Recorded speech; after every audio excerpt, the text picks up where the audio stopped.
चलिए, मेरी बात को समझना, कल जो पढ़ा था उससे आगे की कहानी को। ऊपर स्टेटमेंट लिखा है, as subject is usually used at the beginning of the sentence it must have a verb.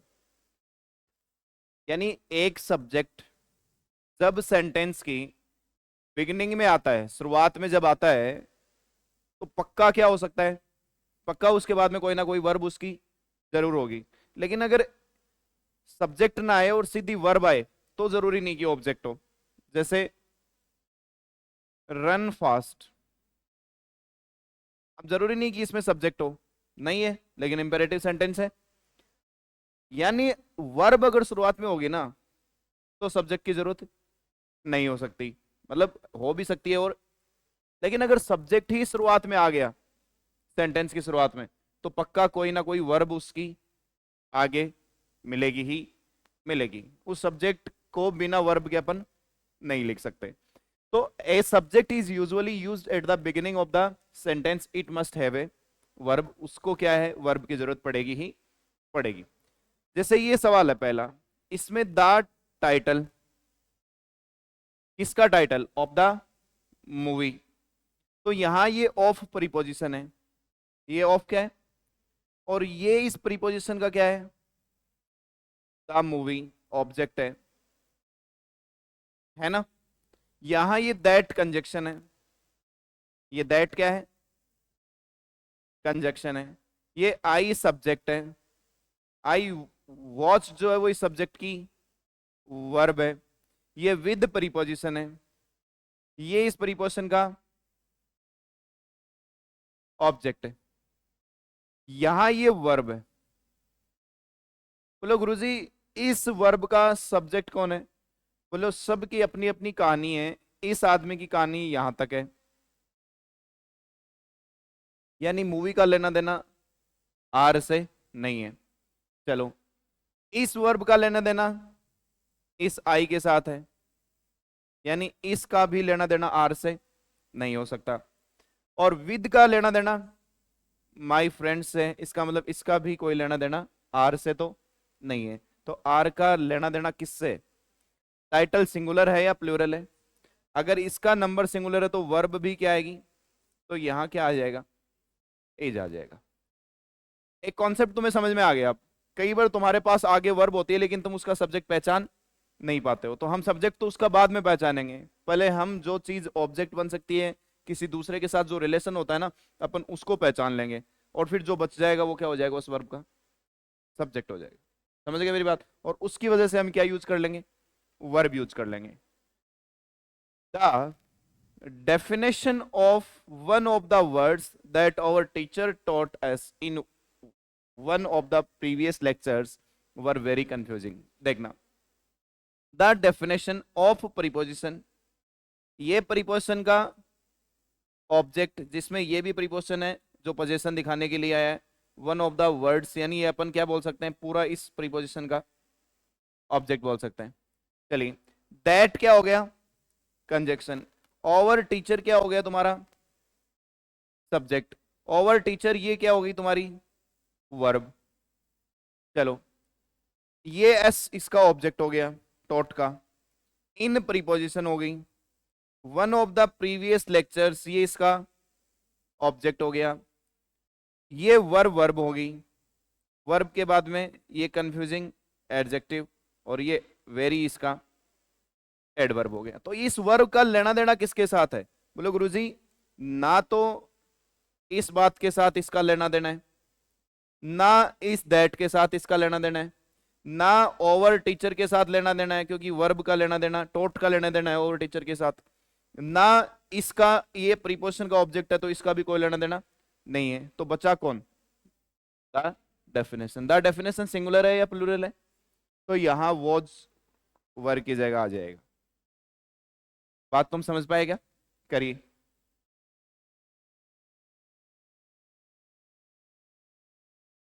समझ गए ना मेरी बात?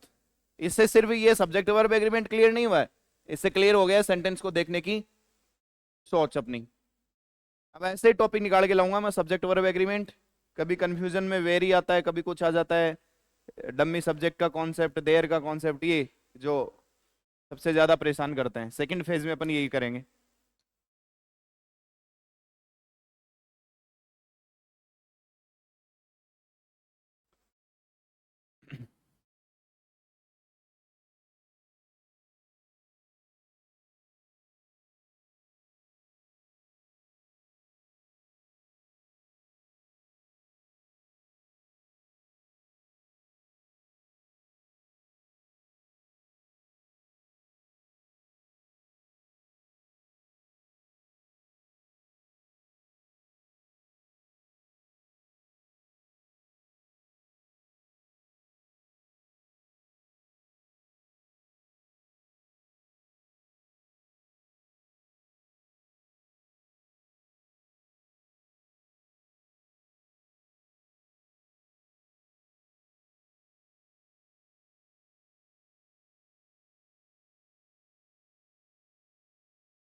देख लिया।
हो गया। चलिए,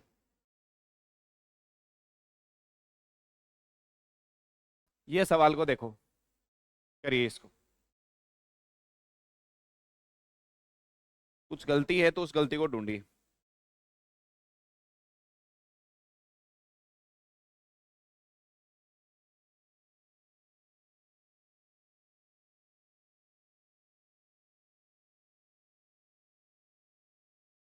इसको स्कूल्स करना।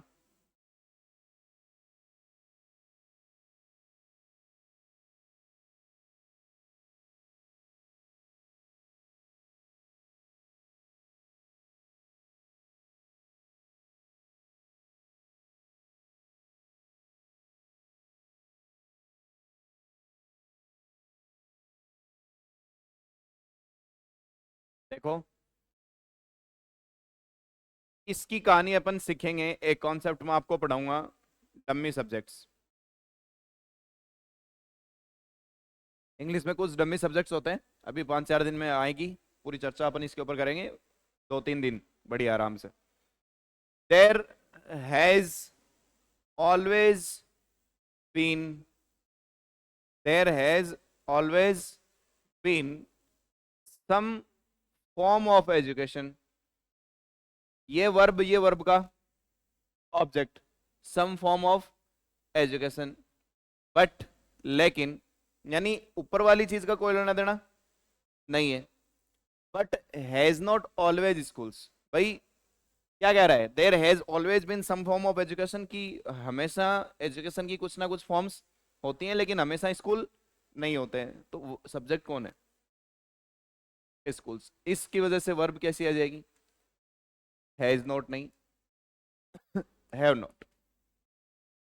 देख लीजिए, संतोष है। आज वो 6 नंबर वाली पहले ही चला देना यार, ऐसी है ना।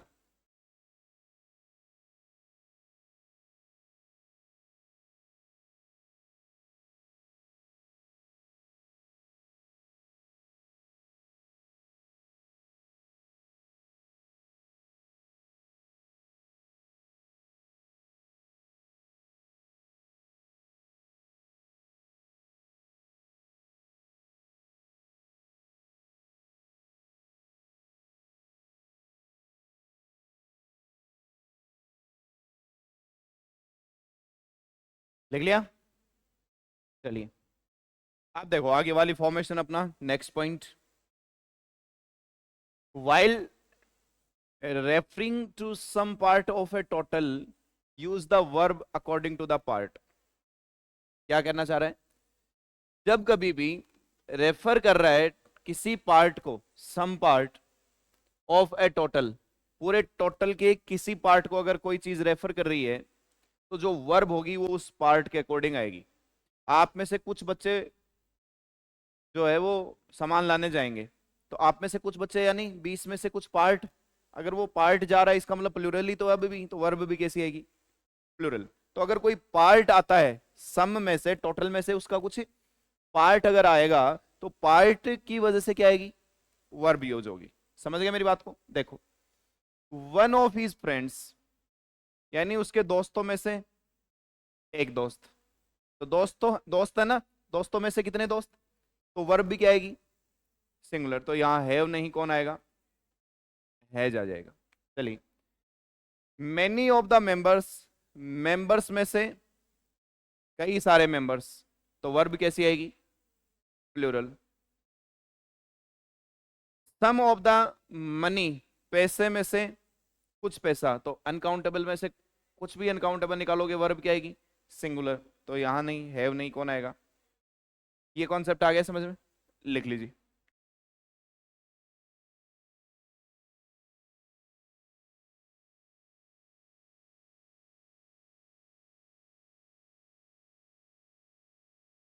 बहुत अच्छी इंग्लिश की अंडरस्टैंडिंग हो जाएगी ये दोनों प्रॉपर बैचेस, और यूट्यूब पे ही मैं आप लोगों के लिए लेके आ रहा हूँ आपके जो बेसिक फंडामेंटल्स जो क्लासेज होती हैं वो सारी की सारी यूट्यूब पे। समझ गए ना मेरी बात को। अब 5-7 दिन बाद में ना आपको 2-2 क्लासेज मिलेंगी।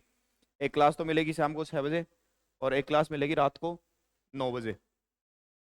समझ गए ना, 6 बजे तो ये जो चल रही है अभी ये वाली, और 9 बजे तुम इसको घर जाके दोबारा भी देख लिया करो, अगर कोई बात नहीं समझ में आए ना देख लिया करो। इंग्लिश अच्छी करो, लेक्शन लो।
लिख लिया क्या।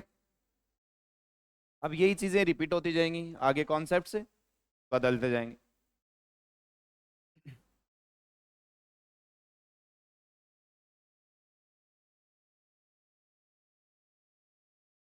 हो गया। चलिए अब देखो some of the candidates has participated in all 3 categories. अब मुद्दा ये है कि यहां सम आ गया ना, सम ऑफ द कैंडिडेट्स, कैंडिडेट्स में से कुछ कैंडिडेट्स, अगर कैंडिडेट्स में से कुछ कैंडिडेट्स हैं तो वर्ब कैसी आनी चाहिए, प्लूरल आनी चाहिए। तो हैज नहीं, कौन आएगा यहाँ भी, हैव आ जाएगा।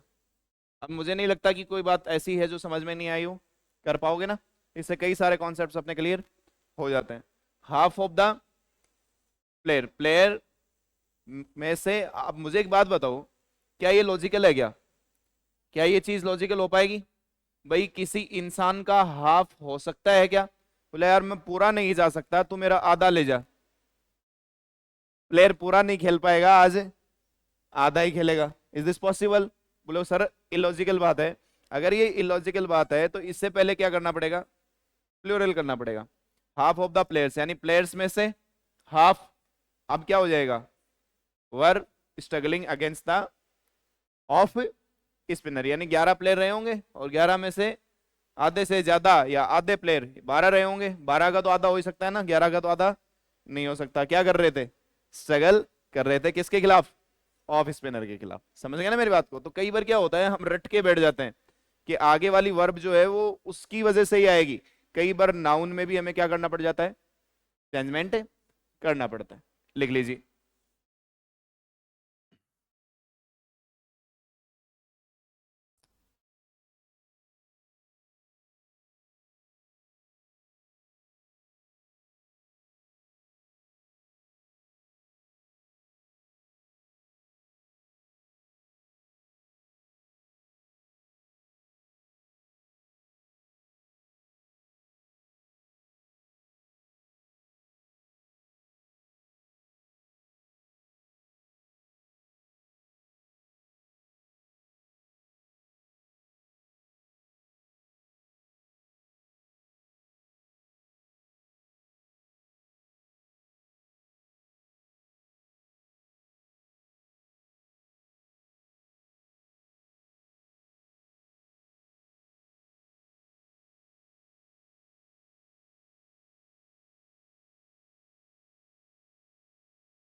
हो गया क्या, बढ़ जाए आगे। चलिए next, don't use verbs according to appositives. अब ये क्या होता है, कौन बच्चा बताएगा मुझे, अपोजिटिव्स क्या होता है। पढ़ाया हुआ है सबको और बहुत ढंग से पढ़ाया हुआ है, इत्मीनान से। पॉजिटिव्स, नाउन, जब हम पढ़ रहे थे नाउन का हमने केस पढ़ा था, नाउन इन अपोजिशन। क्या पढ़ा था, noun in opposition. My brother Sumit can, ये था ना, अपोजिटिव ही तो था, नाउन इन अपोजिशन की तरह ही तो ये यूज हुआ था। अब बच्चों हम जो वर्ब है वो इसकी वजह से यूज नहीं करेंगे। जैसे यू इसमें सब्जेक्ट है, यू द ओनली विटनेस। अब ओनली विटनेस कौन है, यू ही तो है, यू द ओनली विटनेस। अब ये सब्जेक्ट नहीं है, सब्जेक्ट तो कौन है, यू ही है। ये इसका क्या है, अपोजिटिव है। अब वर्ब इसके अकॉर्डिंग नहीं आएगी, वर्ब किसके अकॉर्डिंग आएगी, यू की वजह से। यू की वजह से वर्ब है जाएगी क्या बच्चों, है आ जाएगा। समझ गए मेरी बात को। चलिए, आई हीज बेस्ट फ्रेंड, ये इसका क्या है, आई का, आई मैं उसका अच्छा दोस्त हूं, मैं उसका अच्छा दोस्त हूं, यानी ये पॉजिटिव ही तो है। तो मेन सब्जेक्ट कौन है, आई है ना। अगर मेन सब्जेक्ट आई है तो यहां आई की वजह से ई जाएगा क्या बच्चों, एम आ जाएगा। चलिए, द सिंबल, सिंबल क्या, द हैमर एंड सिकल। तो ये सिंबल ही तो है भाई, ये इसी के बारे में तो चर्चा है। माई ब्रदर ही तो है सुमित, माई ब्रदर ही तो सुमित है, तो यही तो ये है, यही तो ये है। तो ये भी इसका क्या हुआ, अपोजिटिव। तो सिंबल की वजह से रिप्रेजेंट आएगा या रिप्रेजेंट्स आएगा, रिप्रेजेंट्स आएगा। लिख लीजिए।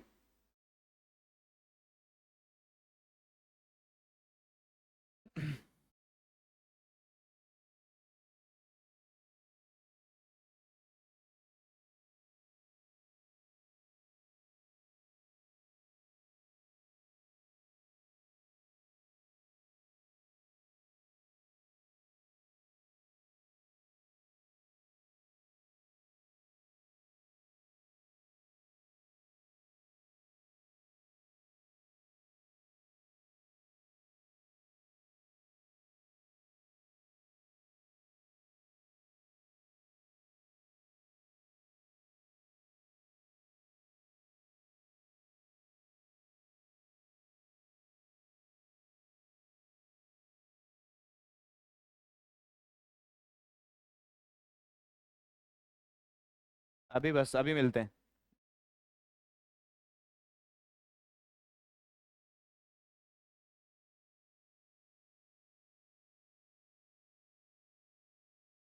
हो गया बच्चों?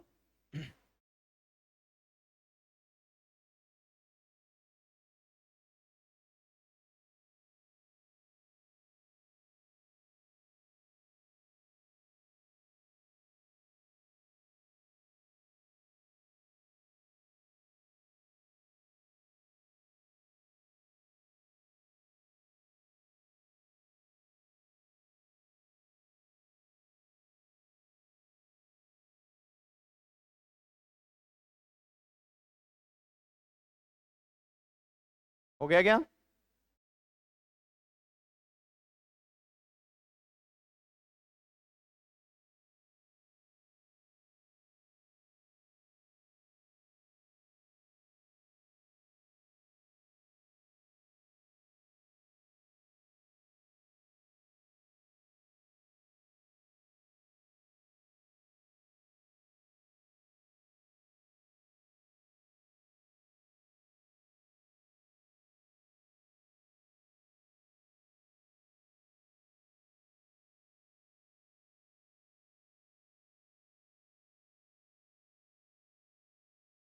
देख लिया?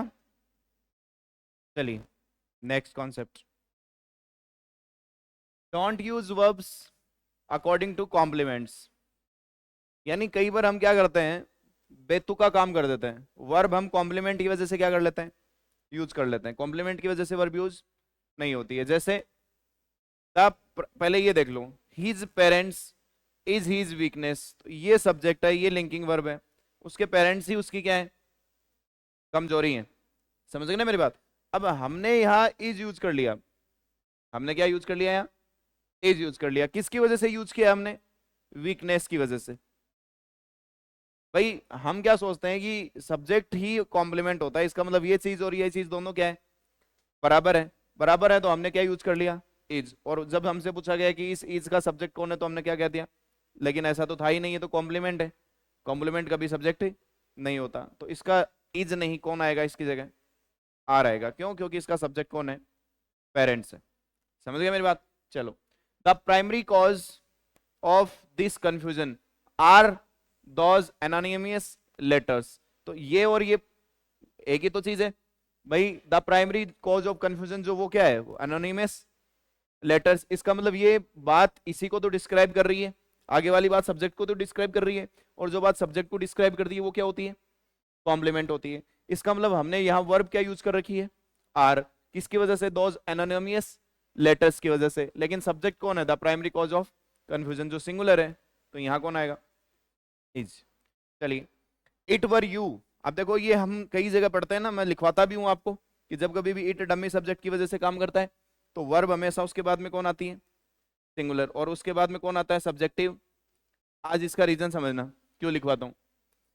इट वर यू, इट ही कौन है, यू है। इट ही कौन है, यानी ये इसी के बारे में तो डिस्क्रिप्शन है, इसी को तो डिस्क्राइब कर रहा है ना। इसका मतलब ये सब्जेक्ट है और ये कॉम्प्लीमेंट है इट का।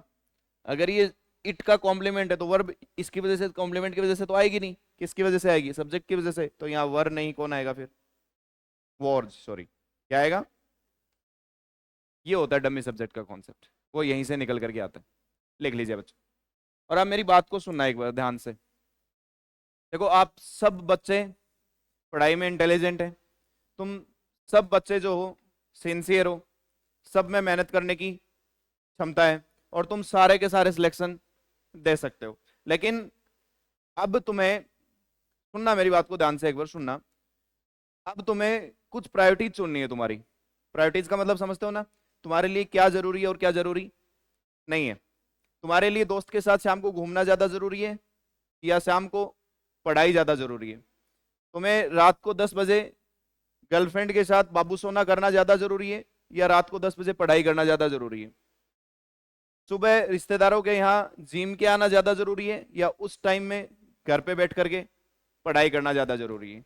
तुम्हें रात को नींद आ रही है तो उस नींद को भगाना जरूरी है, या उस नींद की मान करके सो जाना जरूरी है। ये प्रायोरिटीज तुम्हारे पास होनी चाहिए बच्चों। अगर ये समय एक बार निकल गया तो सिवाय पछतावे के फिर कुछ रहता नहीं है, रिग्रेट बचता है बस।